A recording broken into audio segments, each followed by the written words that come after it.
Ļoti, ļoti interesants pirmais jautājums. Ar ļoti izplūdušu atbildi. Tad ar kādām izmaksām jārēķinās, lai ieviestu un izmantotu identifikācijas pakalpojumu?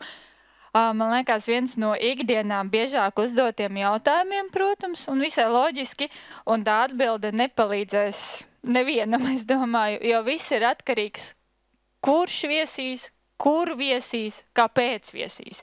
Jo mums ir uzņēmumi, kas tiešām ir mazi, vienkārši top jauna sistēma, viņā uzreiz tiek ieviests, un ieviest rekords ir bijis 2 stundu laikā, un tagad ar OpenID Connect tas tiešām ir ātri, bet ir lieli uzņēmumi, kam ir saucamās mantotās legacy sistēmas, un tur tās izmaksas var sasniegt pārsimtus tūkstošus. Tāpēc tas ir no praktiski nekā līdz the sky is the limit. Un līdz ar to jāskatās, tas, kas ir jādod mums par ieviešanu, ir pilnīgi nekas. Mēs ņemam naudiņu par izmantošanu. Varu jautāt Edgara pieredzi.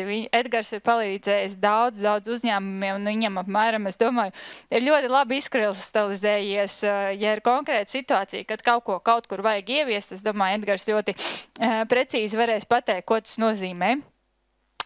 Tad elektronisko parakstu integrācija ERP sistēmā, tie ir tie laikam jau sarežģītāki gadījumi. Tas ir pilnīgi mierīgi izdarāms.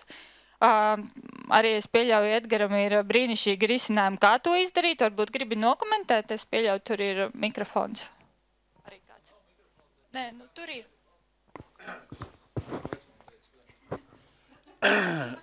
Jā, bet šodien aizmats. Par pirmo tā arī ir, sanitāri ir, tur ir atkarīgs, ir aizberga redzamā un neredzamā daļa. Viens parasti ir kā, lai ieintegrētu parakstu, jebkurā sistēmā vai ERP vai kādā citā. Jūs saņemat, tā teikt, vadu galus no mākoņiem, lūdzu atdodiet mums šādi un atpakaļ saņemsiet maģiju. Un tad ir jautājums, kas ir tā sistēma, kura to izsauc parakstu vai identitāti un kā viņu saņemt atpakaļ, kā nolikt vietā. Te tiešām atbilde var būt ļoti plaša.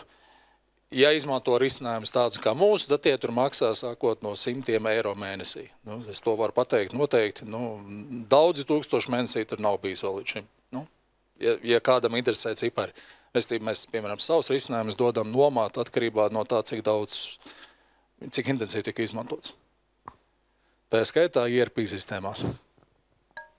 Tā kā uzņēmumi to dara, ir tiešām daudz uzņēmumi, kas no sākuma varbūt ievies autentifikāciju un parakstīšanu ārējiem klientiem, pēc tam saprata, cik tas ir lēti un atbrīvo arhīvus no papīra kaudzēm un cik tas ir ērti un efektīvi, un iekšējie lietotāji arī sāk prasīt tās ērtības. Un, jā, tas, ko varēja novērot, ka pirmais ir fokus uz ārējiem klientiem, un tad iekšējie darbinieki arī sāk izmantot, un principā šī te visa dokumentu un citu lietu aprite notiek pilnībā digitāli un arī izmantoja tos pašus rīkus.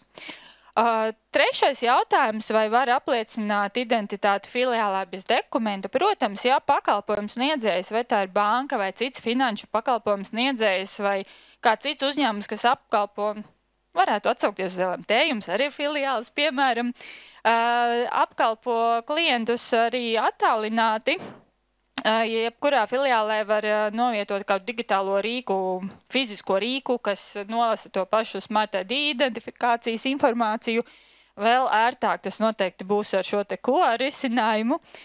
Un, jā, no mums nepieciešamības gadījumā, kā pierādījumu, vienmēr varēs saņemt log failu. Tā kā tas nav nekas sarežģīts, tas viss ir iespējams jau tagad. Vienkārši attiecīgi jāveic atbilstošas integrācijas. Kiberdrošība, vai es pati arī interesējos par kiberdrošību. Nākamais jautājums. Mācos par to no 2008. gada, ne 9.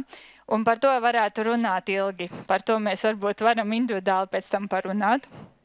Tas noteikti ir 5 dienu vismaz pasākums. Tad Smart ID lietošana Azure ID pakalpojuma autentifikācijai pieļauju, ka bieži mums jātā, vai var izmantot divpakāpju autentifikācijai.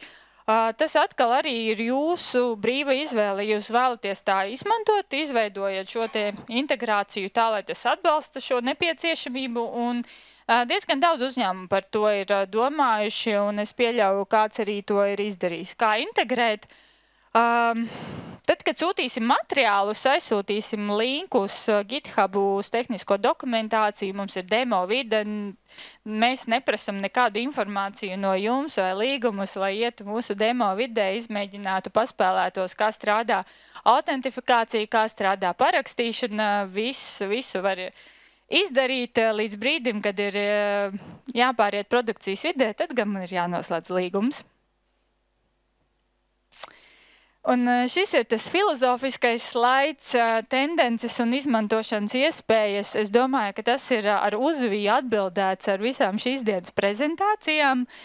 Par to, cik esam gatavi digitālajam makam, par to mēs domājam jau īstenībā no EIDA šīs versijas 2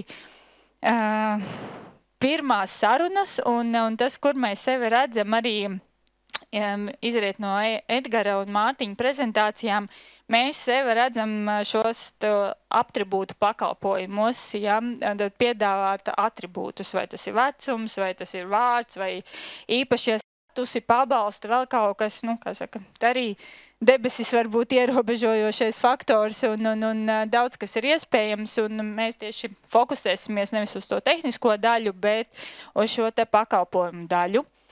Tad par valstīm, kur Smart ID pa lielam, tas arī ir atkarīgs, kur mums varētu būt partneri. Jā, mēs pašu savu iniciatīvu šobrīd esam Beļģijas tirgu, tur mēs veicām rūpīgu analīzi, kāpēc tieši tur, bet jebkurā valstī ir risinājumi, kad varētu sākt piedāvāt Smart ID kā rīku, bet mums ir vajadzīgs kāds nopietns partneris pirmais, kas to gribētu tur izmantot. Tāpēc, ja kāda valsts īpaši interesē, tad lūdzu nāciet ar priekšlikumiem un varam runāt. Tad man interesē, jā, varbūt detalizētāk, kāpēc tieši tāds jautājums elektroniskā paraksta izstrādes progress. Nu, mēs jau ļoti sen piedāvājam kvalificētu elektronisko parakstu, tas ir tirgū no 18. gada novembra, un jā, nu, progress īsti turpināt viņu piedāvāt, bet viņš jau ir un ir gatavs. Ar Smart ID apstiprināts darījums ir kvalificēti elektroniski parakstīts un nav atsaucams. Un jauninājumi plāni, par to, man liekas, arī bija jau prezentācijās. Tā kā paldies, un tad aicinam jūs paturpināt vēl mazliet kopā ar mums šeit, uzdot individuāli jautājumus lektoriem un nesteigties ātri projām, tieši tāpat kā iepriekšējā reizē. Un lai jums jauka pēcpusdienas skaistas tuvojošās lieldienas, un droši vien tā oficiāli tiekamies kādā no nākamajām izstrādātāju brokastīm. Paldies jums!